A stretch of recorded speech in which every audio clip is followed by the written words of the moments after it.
આ રીતે કઈ કરશો તો એમાં આ બાજુ તો બધા જ મારે સોશિયલ મીડિયાના યુવાનોને અભિનંદન આપવા પડે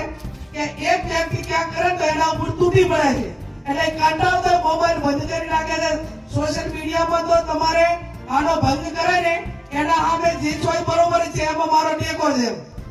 એની સામે કોઈ ટીકા કરનારું કે એને કંટ્રોલ કરનારું ન હોય તો બીજો આ બાબતમાં પ્રયત્ન કરે, એટલે એ બાબતમાં કોઈ પ્રયત્ન ના કરે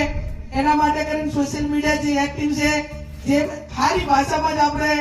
એની સાથે જે કઈ કોમેન્ટ કરો કે જે કઈ કરવાનું હોય પણ સારી ભાષા. હું તો અભિનંદન આપું છું આ સમાજને કે તમે બંધારણ કર્યું એના પછી 6 કે 7 સમાજે બંધારણ કર્યું અને 6-7 સમાજોએ આ ટીચરનો મુદ્દો તો પહેલા નંબરમાં લીધો છે. એટલે આજે એક ઠાકોર સમાજના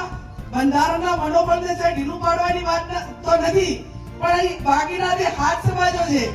એ પણ જયારે આપણી આ હારી વાતને આવકારતા હોય તેઓ 1% કે 2% કઈ નાના મોટા લોકો એના માટે ધંધો રોજગાર કરતા હોય એવી ટીકા કરવા વાળાને કોઈ સરેન્ડર ના હોય. જયારે આ ડીજે આયા એ ટાઈમે ઢોલવાળે કોઈ એમ ના કીધું કે અમારી રોજગારી છીનવેલી હતી, તો કાંઈ ઢોલવાળા કહે છે, વાહણાવાળા કહે છે,